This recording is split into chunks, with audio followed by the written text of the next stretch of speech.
Us go live, and we're live. All right. Welcome, ladies and gentlemen, to the Panic Hour. This is the Panic live stream where together we'll be panicking in unison, letting go of our bags. Hold on. Why do I hear myself? Okay. Yeah, That no, might be me. those aren't the normal voices in my head. What's going on? Okay, I just had another tab open. Anyways, Dylan, how you been, man?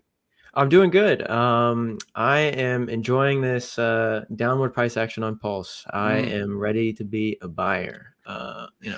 When all of you guys sell.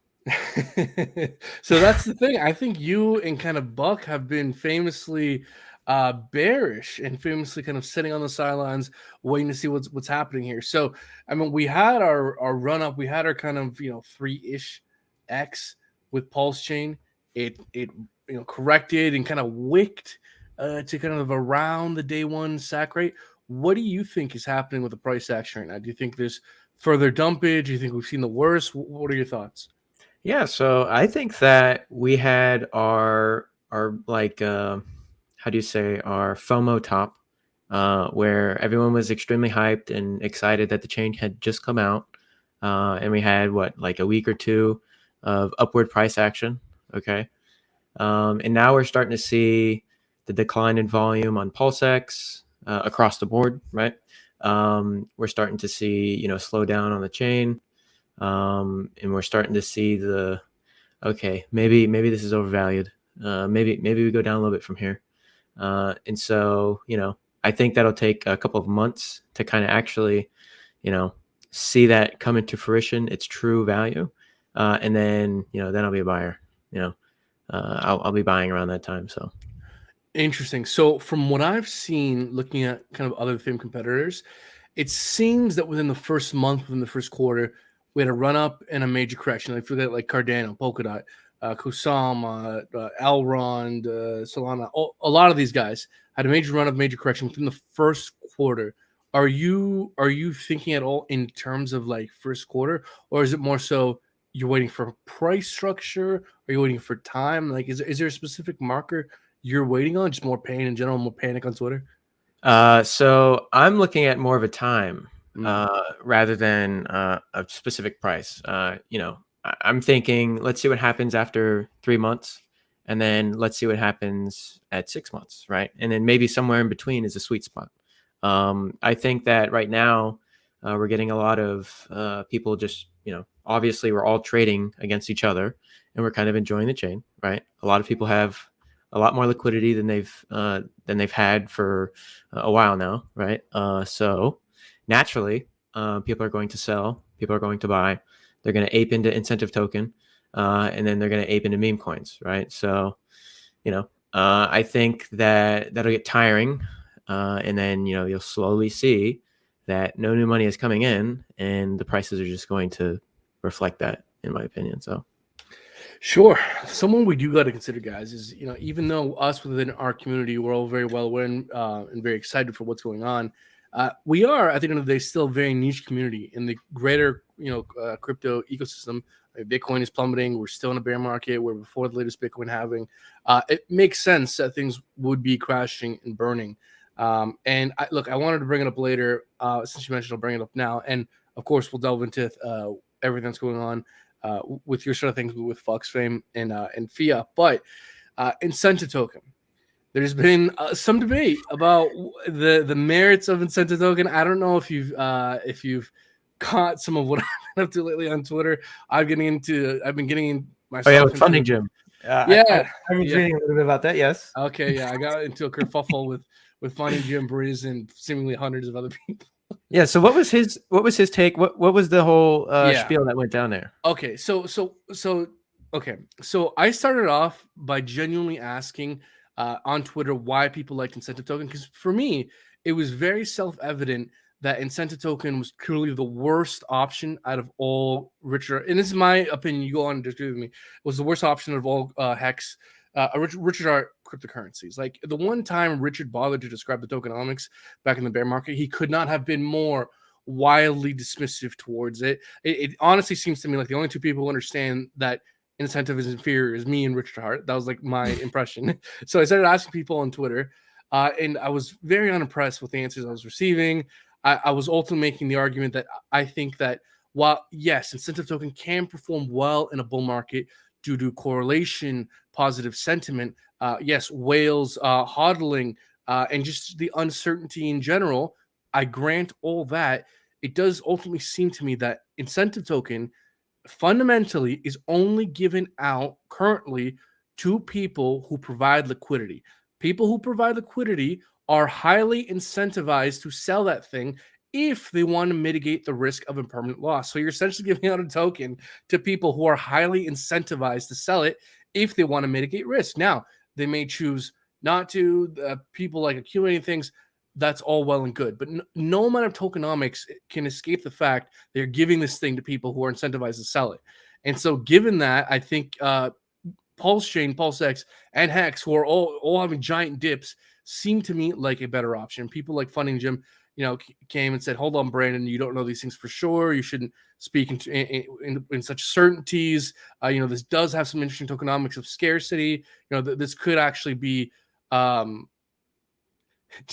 Just as good as a performer. So that was kind of the argument. What's your take on all that? Yeah, so I think the incentive token is a onboarding tool, just naturally, right? And my Oh, camera just shut off for some reason. they're trying to rug you. Sorry, guys. Okay. But yeah, it is an onboarding tool, right? Its design is that of incentivizing people to provide liquidity, right? That's its number one use case. Okay. It is not a token that's designed to do anything else, really. With that being said, it does have some interesting mechanics to incentivize people to not dump it, which would be, the higher APY of pairing your incentive token with Pulse or something like that, right? So you have two ways to obtain the incentive token, right? You provide in the farms like Pulse and PulseX or something, those types where it has nothing to do with the incentive token, right? And you provide liquidity for assets that matter. Okay. And then the next step would be to take that incentive token and then put it in a farm of itself with a real asset. Okay. And then always have that one to be a higher APY than the other farms, right? So that people are incentivized not to dump it, but to provide liquidity for it for people that want to sell it to actually have a price for it to sell, if that makes sense. So it's kind of like a circle loop, right? So I guess you could say the useful idiots won't sell the token and they'll provide liquidity for the people that want to sell the token and get out of it and buy other assets, right? So, that's kind of my take on the incentive token. That's pretty much what it's designed to do. However, people like the other day, somebody bought $1 million worth of that shit. Good luck to them. But yeah, no, I don't think that it's really meant to be anything else except for an onboarding tool, right? And I mean, we can see that with Richard playing with the knobs. He started a farm for wrapped Bitcoin on Pulse and wrapped Bitcoin from Ethereum, which the wrapped Bitcoin on Pulse is worthless, right? You can't redeem it. It is what it is. It's completely worthless. And he's just messing around with the lever, seeing what he can do. But yeah, no, the incentive token is an onboarding tool. It's very useful, to grab people to make them come over here, but its lifespan is probably not going to be that of Pulse Chain or of Hex, right? I don't see it lasting for years on end. Okay, so Really? Well, you best be careful because there are some people who very strongly disagree with you yeah.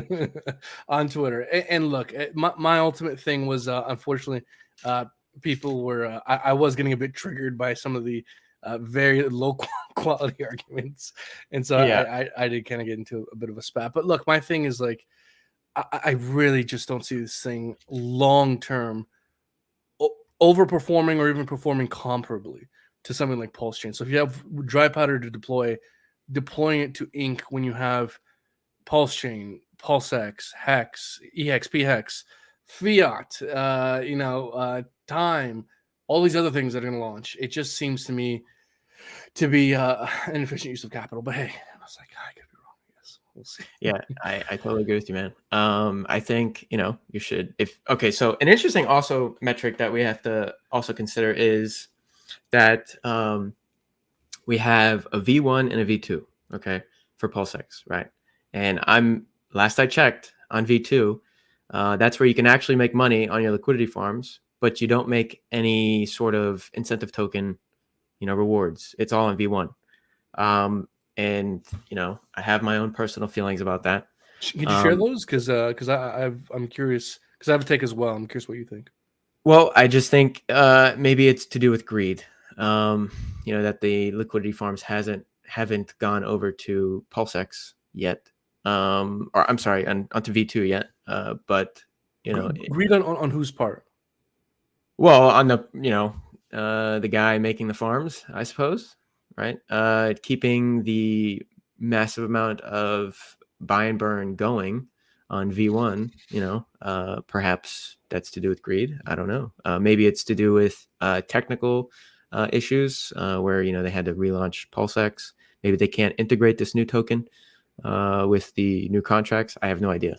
But, that's how I feel about that. Right. And in my opinion, I feel like the current state of the farms is even worse currently because supposedly, if you do want to mitigate the risk of impermanent loss, if the way they're supposed to work, at least on V2, at least you'd have the optionality of being able to sell the fees to mitigate the risk. But currently, the only option you have to mitigate the risk of impermanent loss is to sell the fiat token. And to think or to say that whales will not sell.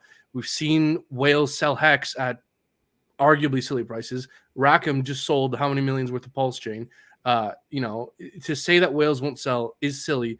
And to say that there isn't a very strong case for the first thing to be sold moving forward being ink, I don't see that. So, look, man, there's been some controversy. Ultimately, we don't know. We'll see how things play out. I appreciate you kind of sharing your point of view on that. Do you think we'll see a change in the V2 pools? Do you think we'll see ink plus fees moving forward? Like, what do you think we're waiting on?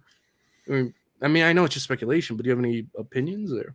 I think that Pulse Class X, Pulse X Classic version, will just continue to live on, and then be incentivized through the incentive token.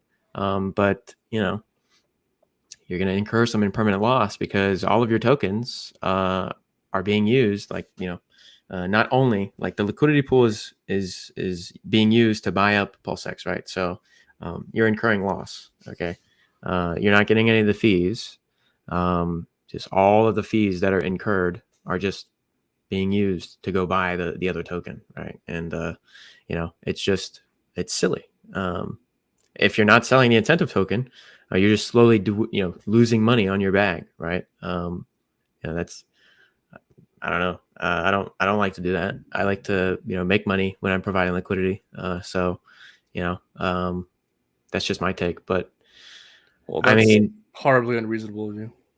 I know, yeah, that's terrible for me to just want to make money while I provide a service for people. Yeah, that's just horrid. FUD, uncertainty, doubt. Yeah, no. But yeah, no, it's interesting to see. Didn't think we'd see this sort of shit going on. Less than a month in. It's very, very interesting to watch. It's a perfect, flawless, 100% uptime operation. What are you talking about? Everything has gone smooth. Yeah, sure. Yeah. And there's been. By the way, how's people like Eric Wall saying all this? I mean, is he kind of feeling vindicated, or is he? What are people like him saying? Well, he was kind of astonished that this happened. Really? He didn't think that it was going to happen, and he was surprised that it did happen. Because Richard's reputation is on the line with all this stuff, right? So, naturally, Eric thought, well, Richard's not going to prove us all right. Richard's going to prove us all wrong, and deliver and not fuck up. And then obviously we had the kerfuffle with PulseX, so he was very surprised by that, and he was just astonished, really. But yeah, definitely Eric Wall has had his day now, where he can go in there and start, dancing around. And I fucking told all you guys, Yeah, so he's making his runarounds. I suppose so, man. And look, if there's always risk, and it's always important to acknowledge risk. It's the launch wasn't perfect, but I personally think that a year down the road when prices up, who's gonna really care? Yeah, we're all forget about this. Yeah, no, I Yeah, totally agree with that. Yeah, just like the EHEX PHEX debate. Give it some time. We'll all forget about it, and we'll all be happy singing "Kumbaya." Okay, just yeah, yeah, yeah. And that's exactly it, right. People are extra sensitive right now because all our bags are down, and it sucks that like people are in the position of having to ask these kinds of questions in such an emotionally charged environment when we're creating new all-time lows. Like, this is the worst time to be having these conversations. Everyone's has emotionally charged opinions. We're essentially talking about people's bags, people's savings. So obviously people are gonna be quick to have emotional responses. But since you brought it up, what is your what is your position on this whole EHEX versus PHEX debate? sure. So, just to clarify, I've sold all of my EHEX. I've been out of EHEX since 8 cents, and I have a bunch of PHEX, and I hold a lot of cash. So, I really would like PHEX to go down in price because I want to buy PHEX, but it's not. So that kind of sucks. But or lower than it is now, right? I want to buy lower. But yeah, no, I feel that PHEX and EHEX will kind of be correlated. I don't think EHEX is going to zero. I don't think any of us, reasonably think that EHEX is going to go to zero. I think that it's more of a personal question for the individual to kind of be like, okay, well, if I have money and I want to buy hex on either chain and they're both the same price, how much are you going to allocate to EHEX versus PHEX? Okay. So, if prices get low enough, I might allocate 25% to EHEX and 75% to PHEX or something like this, right? Because I think EHEX is going to underperform to PHEX. But if it's cheap enough, I'll start buying it, right? If there's opportunity there and it's extremely underpriced, yeah, of course, I'm going to buy EHEX, right? But if it trends kind of similarly to PHEX, I'm just going to buy PHEX. It doesn't make sense for me to buy EHEX if, What if, let's say, a year down the road, we see a stark difference in staking behavior? For example, let's say you're opening a stake, you're getting, for example, 10 T-shares on Hex on Pulse Chain, but the same stake you could get 15 T-shares on EHEX. Like, would that be something that might sway you to start preferring EHEX moving forward? So that's an interesting point. However, I'll counter with saying there shouldn't be a divergence like that for a very long time. It should take years for it to, be that drastic. Yeah. Um, However, you could probably see the APYs creep up a little bit more on one versus the other, depending on staking activity. Um, and, let's say instead of the current, 10% APY that we're getting on both chains pretty much a year, let's say one of them goes to 13% or something like this. And it's only, worth 75% of the other one's price or something like that. Yeah, I'd go and maybe dabble in that a little bit, right? Because if they are correlated and the APY is a bit higher on one, yeah, I'll go dabble in that one, go stake it, and do my thing. But it would have to be enough for me to be like, oh wow, there's a huge difference here. I'm gonna actually go buy now. But if it's a couple basis points, not something like very much noticeable, I'm just not gonna really. I'm gonna sit on my hands. I'm not really gonna move my fingers.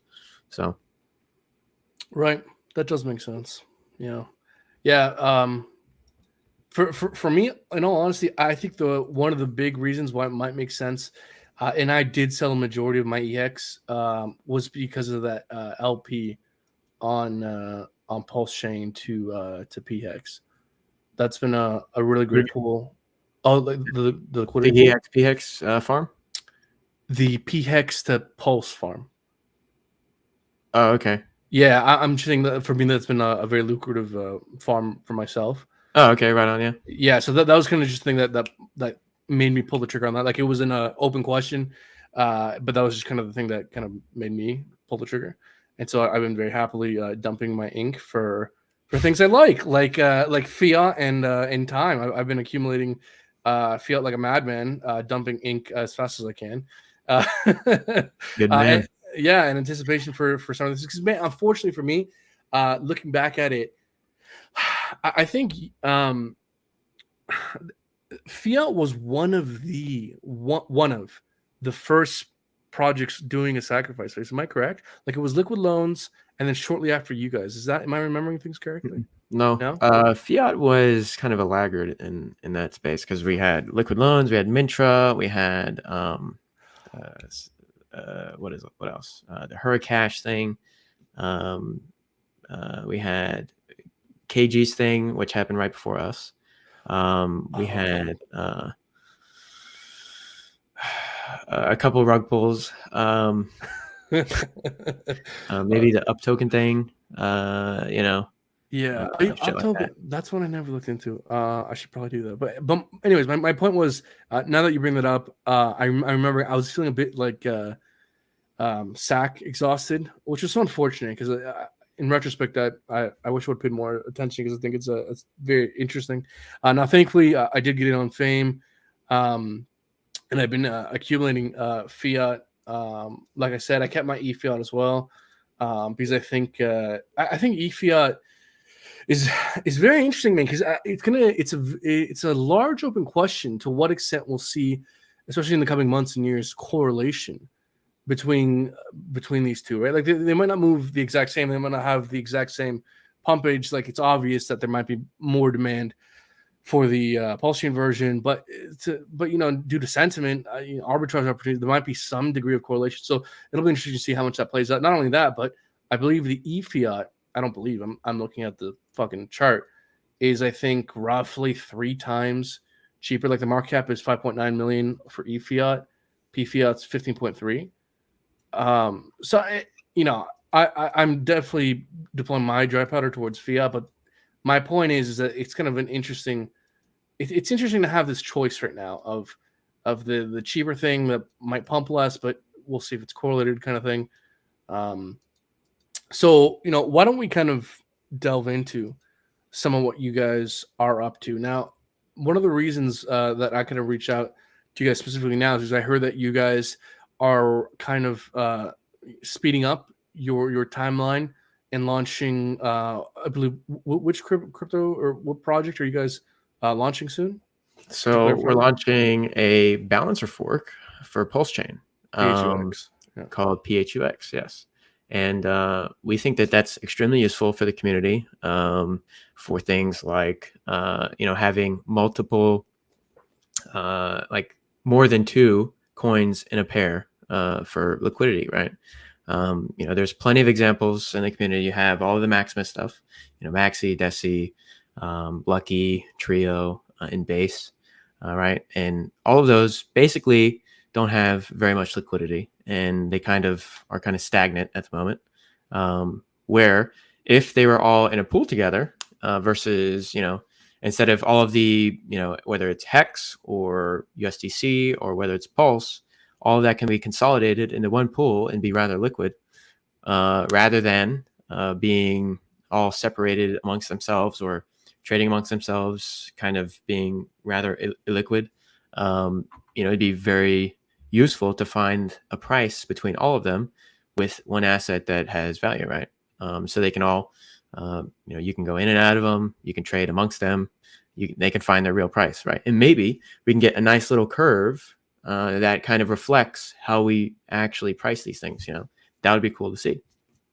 And so does it essentially help with slippage? Basically, is that the argument? Yeah. So it helped with finding a proper price and having better price execution, right? So it's very useful and very helpful for things like fiat, things like famous, if any of the stuff trades on those things.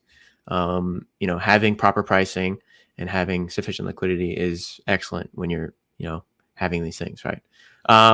And then you can also have things like, the Pulse Doge guys, they don't have very much liquidity. You can consolidate all that onto PHUX, Pulse Doge, ASIC, Pulse Bitcoin, all that shit. And you pair it up against Pulse or something, right? And it'll be thick enough to where people can find a real price. Whereas I think right now it's maybe 5K in liquidity or something like this. It's pretty pitiful at the moment. Terrible. yeah, exactly. Yeah. It's not. Yeah. So finding a price for those would be great. What else? You have obviously the PH suite of things. You can have fiat on there, PHAME on there, and then PHUX all in one pool versus Pulse or something. You could have Pulse and Pulse X, and then Hex at the same time. There's many different ways you can play this game here, right? And then obviously you'll be incentivized with the PHUX token for providing those, the liquidity. And then something that we don't have on PulseX at the moment is a stable swap, right? So the other day, there was a case where somebody had sold maybe about 40 million or 40 billion Pulse for about $2.5 million. Okay. And it was all in ETH. All right. And then Richard had the announcement of the PulseX V2 stuff come out. And this brilliant person decided that he didn't in fact want to sell, but he wanted to buy back.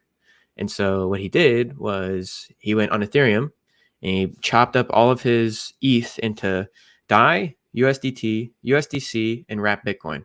And then the rest in ETH. So that's 2.5 million, 500K a piece, right? And then he bridged it all back over and then started buying on all of them, trying to buy back his position. And he ended up losing, I would say, about 15 billion Pulse or some shit like that, right? He lost his ass because because V2 spread the liquidity across, the DEX, right? So he sold at a low, and then the price started to just creep up, and then the liquidity was less.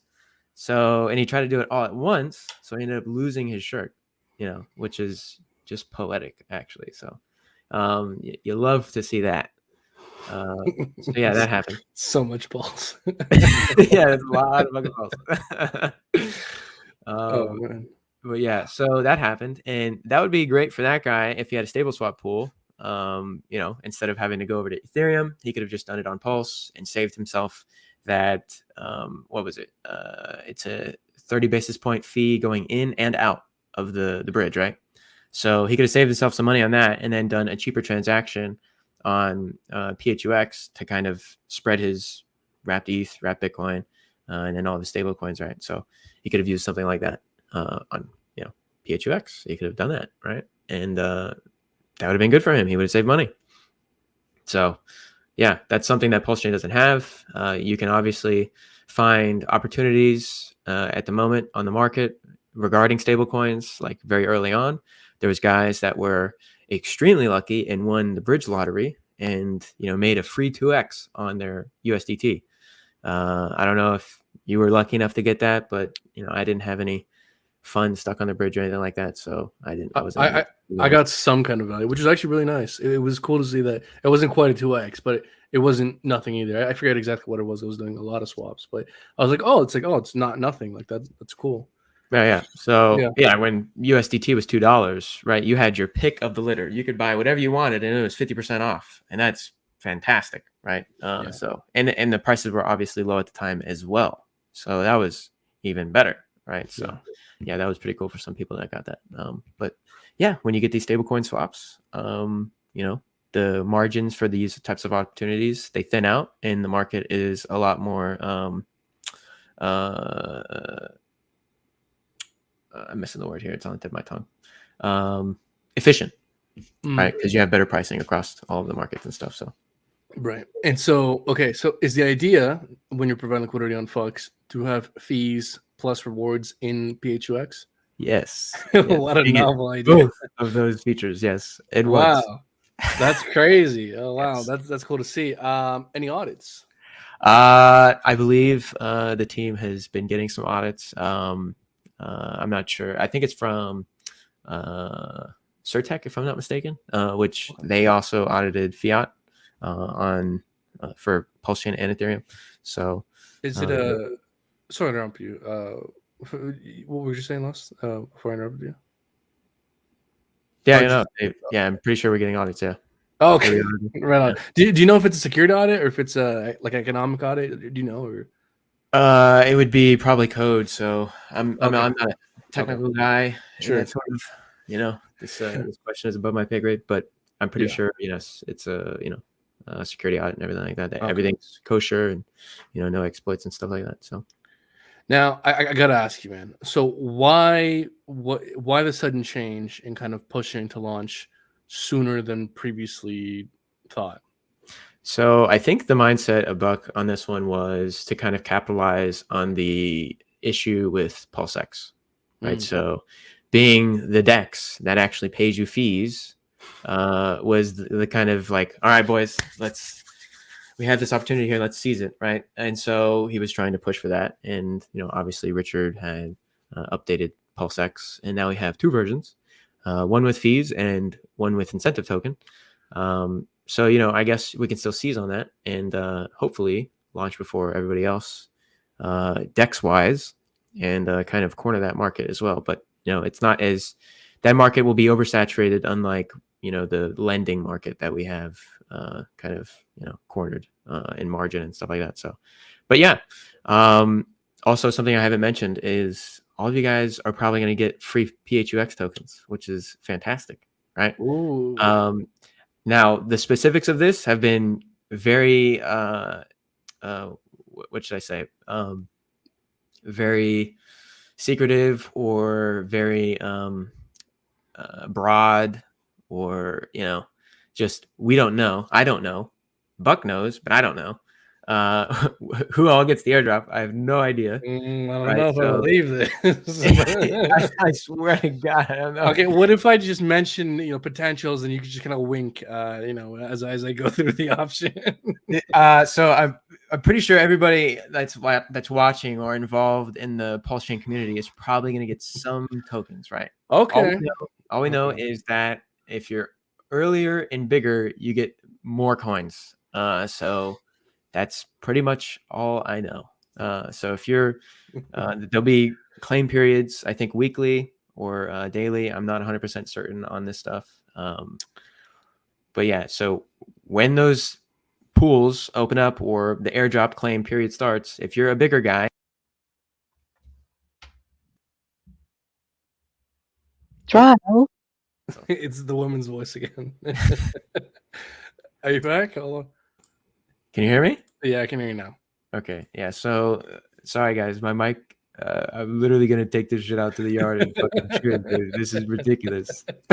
Yeah. So for those of you who don't know, Dylan bought a mic that speaks in a woman's voice randomly every now and again, which is hilarious. It just did it again, didn't it? Not just there. You muted yourself. Okay. Yeah. No, it automatically unplugged itself. Don't know why. This mic is terrible. Next stream, I'm going to have a new mic because what a stressful mic. Yeah, if I touch this thing, it goes haywire. It's fucked. But anyways, yeah. Before, you were spilling the beans. You were giving details. Good, please go ahead. Yeah. So sorry, I can't repeat what I just said, but I told you everything you needed to know when I was cut off. That was the most important part. Sorry. No, I'm just kidding. No, but yeah. So earlier and bigger pays better when you're claiming your PHUX airdrop. That's pretty much all I know. So okay. So this sounds like a Hadron kind of thing. I literally don't know, man. I just know that Buck wants to take care of people he likes. So do with that what you will. And then probably people that have Pulse or PulseX, I would assume get some. Okay. But yeah, I really don't know. And I don't want you to have, any sort of oh, well, Dylan said this or Dylan said that. I just don't know. I got you. I hear you. Okay. Well, yes, there'll be an airdrop. There's a Twitter Spaces on Friday, I believe, this week. This Friday. Yes. Where can people find that? So go to the here. I'll link it to you at the end of the stream so you can do your thing. But yeah, it'll be on Twitter. It'll be in the Twitter Spaces. We'll be retweeting it. We'll be talking about it so you guys don't miss it. I'll be doing it on my Twitter at _BB Trippin. Or I'm sorry, at BB_Trippin without a G on my Perfect. Twitter. I have your Twitter in the comments. So if you guys want to give Dylan a follow, it's in the comments. Like you just mentioned, you'll be retweeting the stuff. So if you want to get further details, guys, go give him a follow. Yep. So the title of that Twitter space is Buck gives you free coins like Oprah. So, so yes. Yeah. Go ahead. Well, I was gonna say I hate to preach to the choir, even though I don't really hate preaching to the choir. I feel like it's necessary to say that before I'm about to preach to the choir. I really think it's great what you guys are doing in that you're going to provide. You're going to have a DEX hopefully soon with fees plus an unincentivization token, plus the combination of giving out. It's just like free marketing essentially, right? So that's super interesting to see. And while it is the case, who knows, this might change someday. PulseX currently still does not have the fees plus incentive. It's either incentive or fees. You got to make somewhat of a compromise. So to have a DEX where you maybe don't have to make such a compromise, plus you're having this massive marketing event, it's definitely piquing my interest for sure. Is there any kind of rough timeline as to when we might expect either the launch of the token or the launch of the actual DApp itself? I think as soon as possible. That's the goal. There isn't. I'm pretty sure Buck has been saying probably by the end of the week or something like this. Oh wow. Okay. Yeah. So, expect that. That would be great. As soon as possible. That's the timeline. Gunk trying to get it out as quick as possible. Just try and seize that opportunity. So. Right. Okay. Yeah, that makes sense. Is the plan to launch them at the same time? Because I know, like with PHIAT time, seems like people are launching the token before the actual DApp, before the actual project itself. So, is the plan to kind of launch them at the same time, or what's going on there? Yeah. So I think with this, you need to launch the DEX and the token around the same time. I don't think doing one or the other is. Technically speaking, I have no idea, but game-wise speaking, I think it would be best to have it launch at the same time. Okay. Now, we've kind of gone through a bit, kind of the reason why something like PHUX ought to exist. For those who could just kind of want to understand the token a bit better, would you feel it's productive or helpful to go through some of the tokenomics, or do you think it's perhaps pretty comparable to compare PHUX to something like an incentive token? Yeah, as far as I know, it's pretty much the exact same tokenomics as Balancer itself. So okay. Yeah, so not much has changed. Okay, right on. Okay, so then why don't we talk about PHAME? Famous next, because I know you guys mentioned. I heard that you guys will be doing briefly opening a new kind of sacrifice round. You guys are hoping to get some Pulse Stream PulseX. So could you explain to us maybe briefly what PHAME is and this upcoming sac phase, what that's all about, how that will be run? Sure. So if you guys don't know, PHAME is a margin trading DEX on Pulse Chain, right? So it's basically all your one-stop shop to do anything: leverage longs, leverage shorts, hedging your bets, doubling down when you think it's the bottom, perpetual swaps, things like this. It pulls price from PulseX, so it is a price taker. It is not a price maker. So there are oracles that will be used, but essentially, it's a margin trading DEX where you can play the game three ways. You can be a liquidity provider. Basically, you can be the casino, right? You can provide the money for people to bet and things like this, and trade amongst your coins that you provide, and then charge a fee for that, right? And also, you get the exclusively you get all the liquidations that are incurred from traders losing, right? So if somebody's liquidated, all of their collateral gets sent to the liquidity providers, okay? And you're betting essentially that the traders are going to lose by providing liquidity on the platform, all right? The second way to play this game is to be a trader, okay? And essentially you're betting against the liquidity providers. So if you win a trade, the liquidity providers are the ones losing in that instance, okay? And obviously you're paying a fee to open up positions and keep your positions funded over an extended period of time, which is great because the third way you can play this game is by being a staker, and you can let all the guys play their games and trade amongst themselves while you get a share of the revenue of the platform, okay? So 60% of the fees are paid to the liquidity providers, and 40% of the fees are paid to the stakers. And those fees include funding positions, like I mentioned earlier, trading. So there's a way you can trade amongst the pools without opening a leveraged bet or anything like that. So you can, if you have HEX, good price on in the existing liquidity pools, okay, and you can make a fee on that. If somebody, for instance, opens up a short but they don't have any stable coins, and they use HEX, for instance, then their HEX is then sold for USDC or whatever stable coins on the platform, and it incurs a fees there. That those fees get paid to the stakers. If, like I mentioned earlier, if there is a liquidity provider and somebody is being liquidated, obviously that liquidation is not paid to the stakers. It is given to the liquidity providers. So other than liquidations, you get pretty much a share, 40% of all the fees accrued on the platform.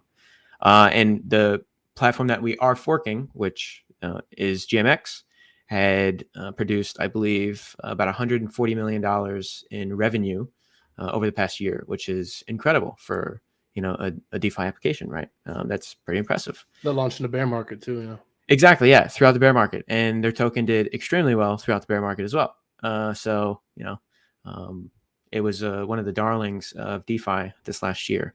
So that's exciting. That'll be extremely useful on Pulse Chain. You guys will be extremely familiar with it. It'll look like something that you've all done, I'm sure. And you'll be able to use it on Pulse Chain, trading the things that you love. Pulse, PulseX, Hex. Maybe Hedron will be on there. Maybe you'll see the Maximus Deci's things on there. Maybe you'll see a couple of meme coins. Who knows? But for sure, you're going to see the blue chips of PulseX or of Pulse Chain, right? So wrap Bitcoin, Ethereum, stable. So. Oh, I think you might have been cutting in and out a bit there. Can you hear me okay? I can hear you. Yes. Can you hear me? I can hear you. Okay. Yeah. Sorry. There's just a bit of lag on my end. My bad. Man, there's so much interesting stuff I want to ask you about this. One thing I don't think I have asked you yet, and I know this is kind of like you've as a team moved on past this, but I'm curious. Is there a reason why you guys specifically chose something like GMX? I know that there's other popular similar dApps out there, like DYDX was something that was pretty big for a while. The Perpetual Protocol. Did you guys ever consider something like that? Like why did you guys settle on GMX specifically? Can you speak to that, or is this something that's ancient history? Well, this was decided way back in the day. When GMX first came around, they started, the team started looking at it and were very interested in it, and then kind of let it do its thing and see how it went before they made the decision. Okay. And I think DYDX is not fully decentralized. And I think GMX was probably the best version that we have that is kind of fully decentralized and, kind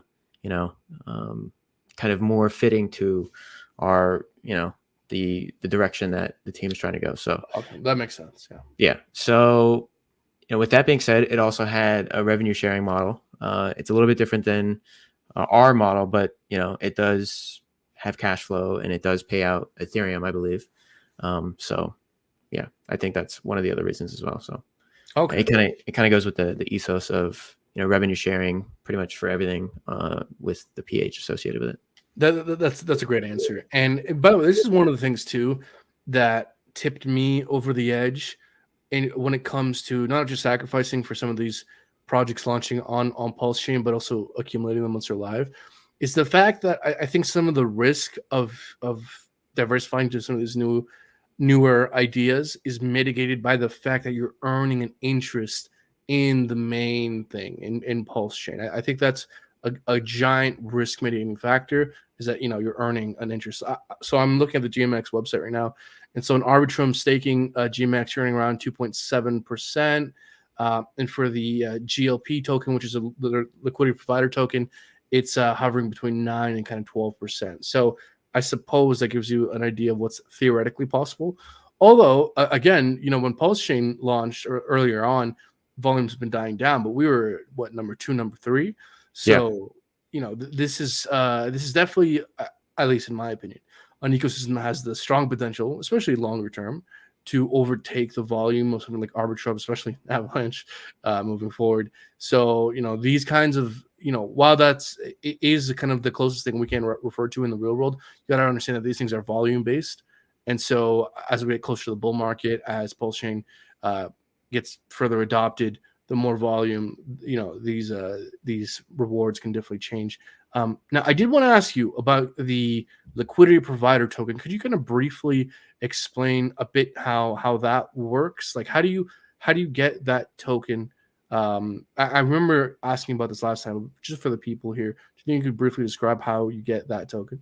Sure. So the PHLP token, which is the liquidity provider token for Famous, is basically like an index of the pooled liquidity. So essentially, you can add, say, let's say you have $100,000 of USDC or something like that, right? And you insert your 100 grand into the PHLP token. You basically get an index fund of, let's say you have Hex on there, you have PulseX on there, you have Pulse Chain on there, you have a couple of stable coins, you have ETH, and you have Rep Bitcoin, right? And so now you have exposure to all of those cryptocurrencies, okay? Even though you're only providing, say, stables, or you're providing only Hex or Pulse Chain, you get exposure to all of these, right? So PHLP will have its own price, okay? So as the market goes up in price, the PHLP token will kind of track that naturally, right?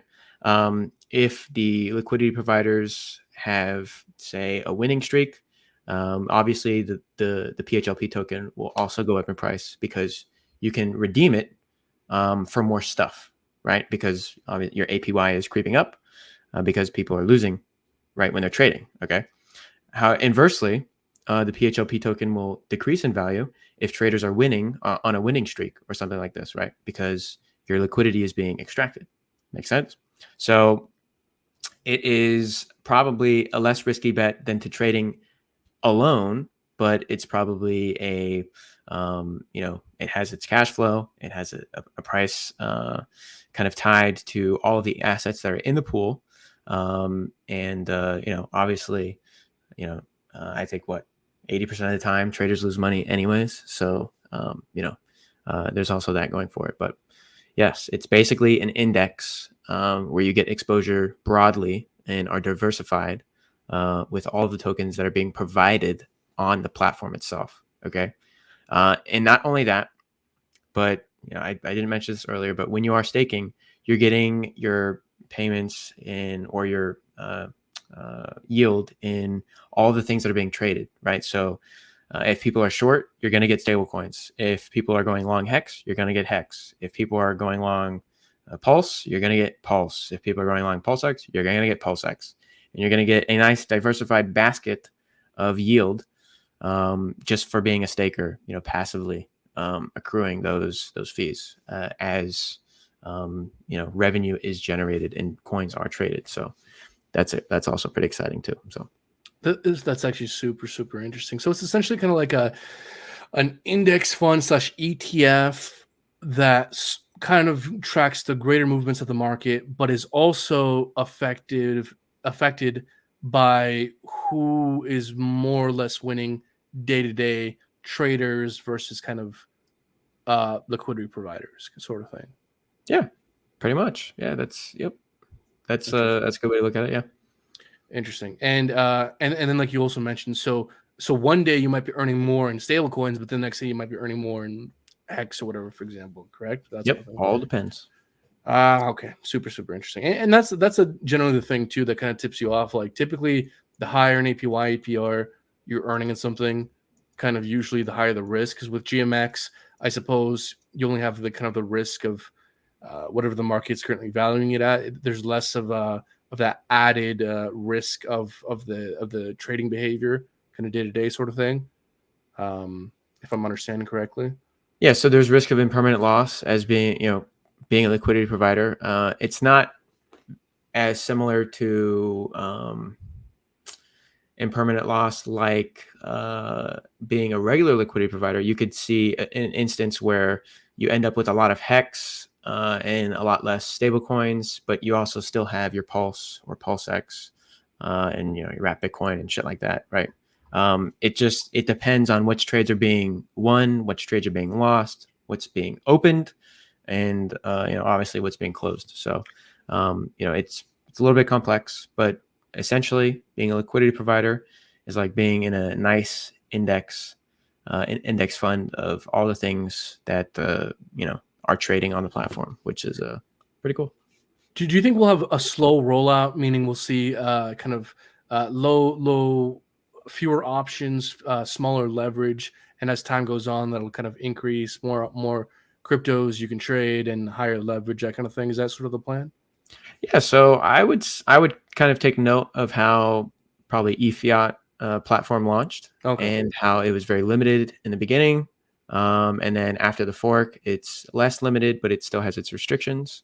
So I would kind of take note of that, and maybe something like that similar would happen with PHUX. Definitely not going to have 100x leverage right out the gate with unlimited restriction, like Right. That's probably not going to happen. Okay, so I wouldn't expect things like that, but yeah. 100x leverage is so funny. It's so funny how just anyone, just off the street, you can 100x leverage if you want. It's crazy. Yeah, so I've seen with GMX they limit it at 30x leverage. I'm on the famous.io website and I see on the picture you have up to 50x leverage. Have you guys settled on what the max leverage may or may not be? So on testnet we had 30x. 30x. Okay. If that's anything to go by. I see a picture showing 50x here. So, yes, so that's the capabilities, but on testnet it was 30x. That's what you could do. All right. Okay. That's okay. Now there was a sacrifice round.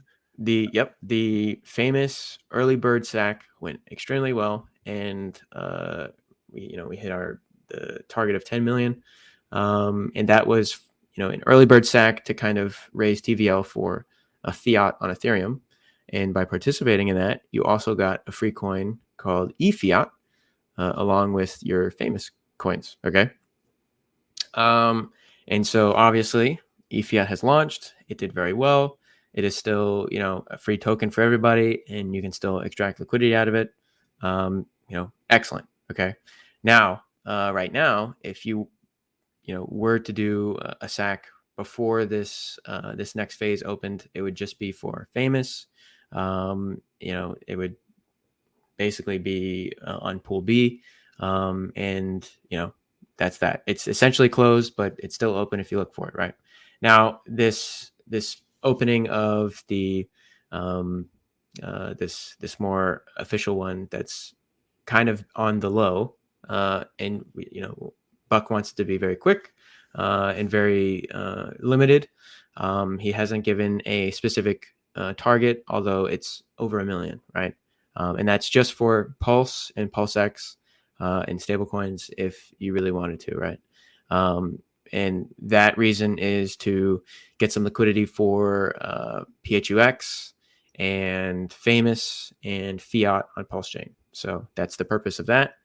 It's not being broadly advertised, although I'm talking about it here, but essentially it's kind of on the low. We're kind of talking to the guys that want to top up and that have that extra dough with that, with the Pulse launch and things like that. So.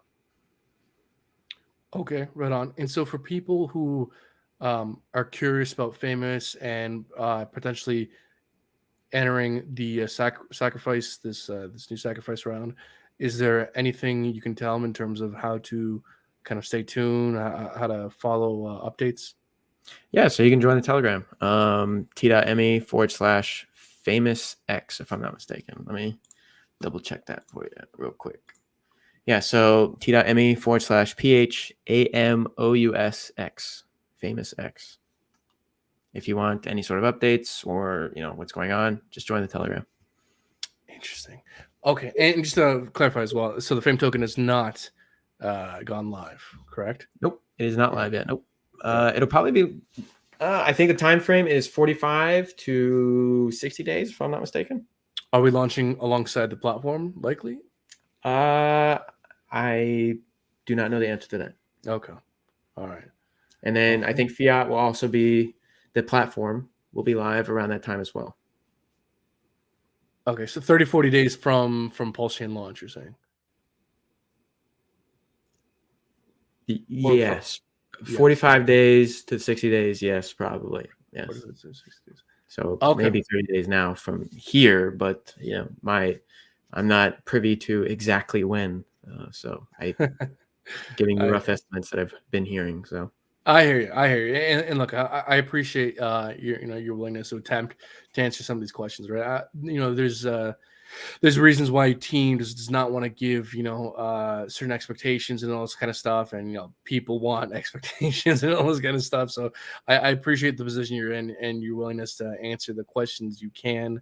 But ultimately, man, like I'm extremely excited for a lot of this stuff. One of the reasons that got me that makes me so bullish on Pulse Chain is the fact that Pulse Chain not only has the benefit of launching with a massive community, the Hex people, but also has a bunch of very interesting, very legitimate, or that'll ultimately, I suppose, is yet to be seen, of people, projects, teams launching things on Pulse Chain. I mean, we have an extremely advanced ecosystem compared to many other cryptocurrencies out there. I mean, Cardano, I think, what was it, last summer, just got a working DEX, barely, right? And that was after years of it being out. So the fact that we had all these, a bunch of very arguably legitimate projects launching this early on, I think kind of speaks to the potential. So it's super interesting to see. Is there anything with Fiat that we should kind of mention that we haven't mentioned yet? Because we kind of went over PHUX, we went over PHAME. Anything about Fiat that people should know about? I would imagine that a lot of you guys know what Fiat is, but if you don't, essentially it is the DeFi bank for Pulse Chain, and we have a working product on Ethereum, where essentially you can be a depositor like at your bank, and you can allow other people to borrow your assets. You can earn an APY on your favorite coins, like PHUX, or I'm sorry, on like Hex, Pulse Chain, PulseX, some stable coins, Ethereum, Wrap Bitcoin, things like that. And essentially being the place for these large guys to allow borrowing against their assets, just like we do in the legacy finance, right? You'll probably see in this cycle the people that are wanting liquidity out of Pulse or Hex. This is going to be the cycle where they start borrowing against their assets instead of just selling it, right? Because last cycle, all we could do with Hex was sell it if we needed liquidity. If you needed to fund a business, you had to sell your Hex if you wanted to extract that value. If you needed to buy a Ferrari, you had to sell your Hex if that's where your money was coming from, right? If you wanted to do anything to create any sort of cash flow outside of crypto, you had to sell it. Whereas now, you have the ability to be a depositor and borrow against your deposits, and go do whatever you need to do. Go fund a business, go buy that Ferrari, go buy a Rolex, whatever you want to do, and pay it back at your leisure, right? And this is done on DeFi, where you don't have to ask for permission, which is beautiful and a wonderful thing. And yeah, that's going to be extremely useful. And especially if you have a bunch of money and let's say you need to borrow some liquidity to provide for some of these pools because, hey, the APY over here is extremely lucrative, right? But I don't have any of that. So, well, might as well go take out a loan against the shit that I have and go, top up on this liquidity position over here to extract more of this incentive token. If there's arbitrage and you need liquidity for a certain stable coin that you just don't have at the moment, you can go on to fiat, you can go borrow it, you can complete your arbitrage, right? If you wanted to open up short positions, which I did that a couple of times and was successful on one time on stream live, which was pretty cool. And you can go short the spot price of an asset, which means, essentially you would deposit a stable coin. In this case, I was shorting Hex. So I would take and borrow Hex, and then I would go onto Uniswap and I'd go and sell it for the stable coin I was using to short it, right? And then I'd wait for the price to drop. And then when the price drops, I go back and buy the Hex that I owe to fiat and go pay off my loan with some money left over. And that is, how you would open up a short on fiat, which is, great. It's a great tool. Also, if you're smart enough to code a flash loan, there are definitely opportunities to be had on Pulse Chain at the moment. There are going to be 3 dexes. You're going to have V1 PulseX, you're going to have V2 PulseX, and you're going to have PHUX soon, okay? And they're going to vary in price. Okay, so what does that mean? That means that there's going to be arbitrage opportunities between all of these exchanges. You're going to have difference in pricing on V1 to V2. You're going to have difference in pricing from PHUX to V1, from V2 to PHUX, from, it can vary, right? From different pairs, all sorts of things. Because right now there is no router that looks for pricing. It's all literally linear liquidity movement, right? So if you're trying to exit a position, it doesn't route through multiple pairs at once. It goes linearly through one pool to a next pool to the next pool, and then you're done, right? It doesn't go from one pool to this pool, then this pool to this pool, then this pool to this pool, all in parallel. It does it, basically, on one dimension, right? So your price execution for large orders can be very terrible, which can cause opportunity for people that are arbitraging. And that could be you if you're programming flash loans, or if you just see an opportunity, you go borrow, you go take advantage of that opportunity, you make a little bit of money, you pay back your loan, et cetera, et cetera. You take a fee, right? So, and all of this is revenue generation, baby, all cash. So yeah, very nice. Very exciting to have these tools at our disposal in the near future, right? Maybe 1.5, 2 months. That'd be very man, I can't very forward to that. Yeah. Yeah, I'm super excited. I'm very excited to see what's going to happen a couple months down the road, especially if we start to see even things on PulseX like single-sided staking pools. I'm optimistic that we might see that. We'll see. But yeah, different things launching. And look, man, just to give people a sense of kind of potential here. I understand that people don't like the word market cap. I just use the word valuation now instead of market cap. Ooh, valuation set. Yeah. Then people don't trigger it, but it's the same. It means the same thing. But guys, look. So Fiat raised $5 million. Aave is currently worth just under roughly $1 billion. With worse tokenomics. With worse tokenomics on Aave. In a bear market, mind you. This is likely to. We don't know, but I don't think it's unreasonable to speculate this could 10x in a bull, right? So, guys, well, nothing's for sure, nothing's guaranteed. There's always risk. We're not financial advisors, but what we are is people who can understand things that have done well and see what constitutes the ingredients that made it do well and compare that to other things. Okay, I don't think that's unreasonable. And the fact that there was only $5 million valuation is extremely attractive. From, by the way, I don't know if this number is accurate. I'm guessing it's probably is close to accurate. There was 892 wallets that sacrificed for fiat. I mean, again, this is like a weird thing. It's fine if you like if I thought it was around 500. 500. Okay, well, either way, it's like well under 1,000. Yeah, those are extremely few participants. There's a very clear case here for if Pulse Chain starts to get any kind of traction, we start to get some volume that there's an optimistic case here. I mean, and if looking at GMX as well, it is a slightly different situation, but it I think does again speak to the potential. GMX valuation is just under 500 million. You guys raised just about 10 million for PHAME. You looking to raise props around another million. So you compare a 10, $11 million valuation to a competitor who's at 500 million. In a bear market, mind you, you start to understand why there's the potential for appreciation here. And that's why I think it makes sense to pay attention to these kinds of things. And this is why I appreciate your willingness to take, your own time, come here and explain some of these things, because, people, I hope, will do their own research, come to their own conclusions.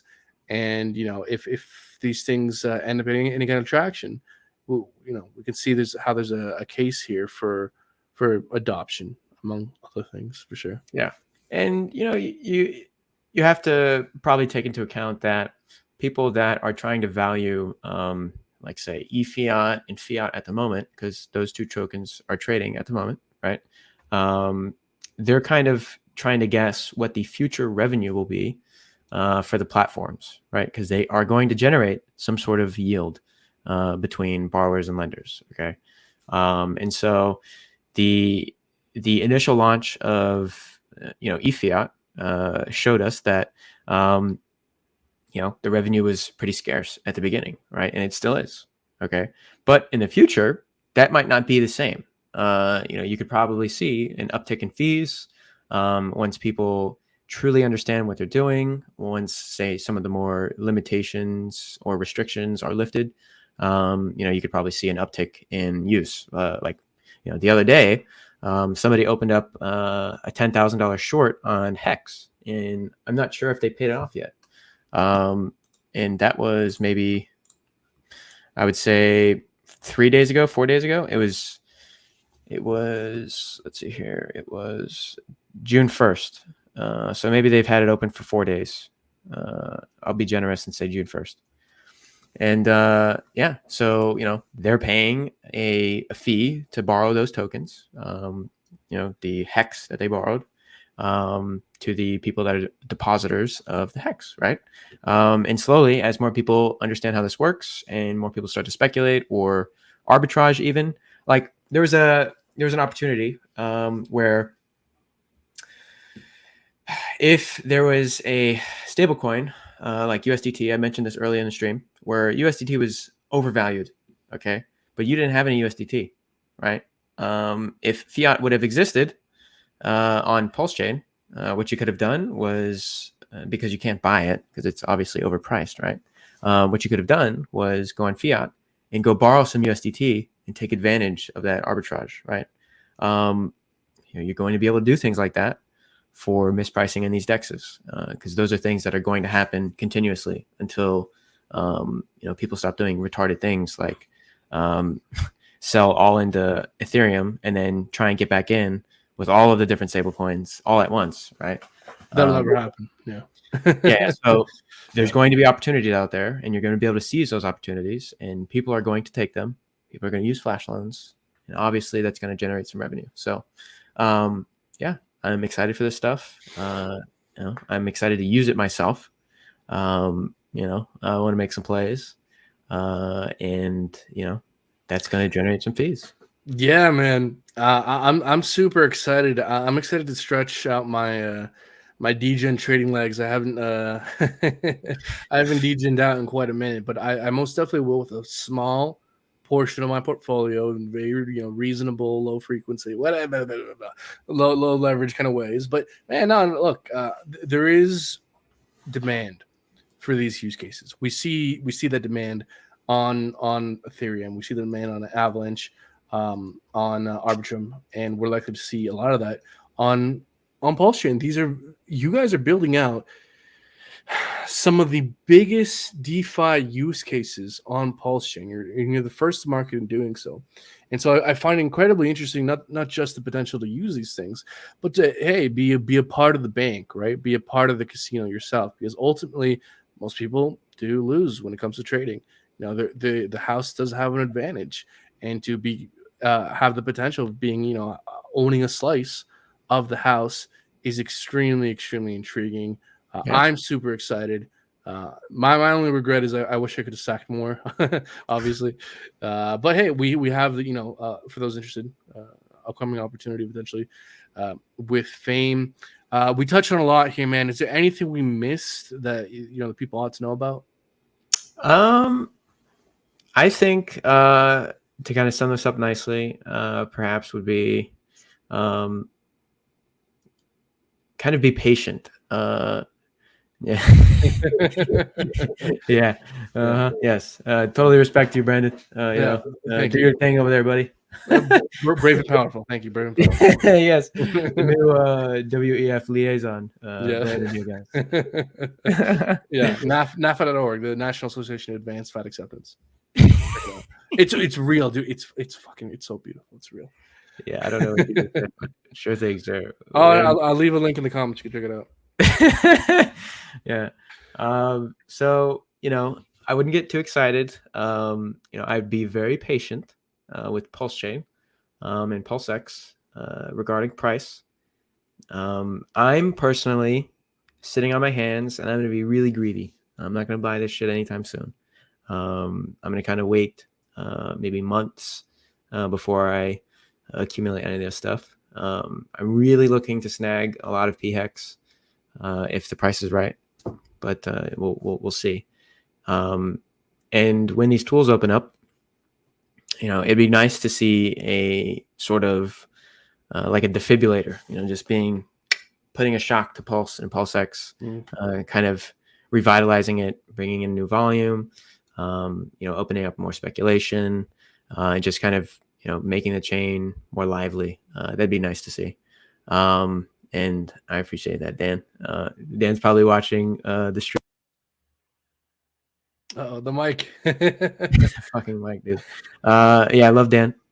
Went to Miami with him actually. Oh yeah? Yeah, had a great time down there. Oh. But anyways, yeah, so I would be ready to snag these cheap prices and this kind of bloodshed. You know, if Bitcoin starts to drop, you know, Pulse Chain will probably follow.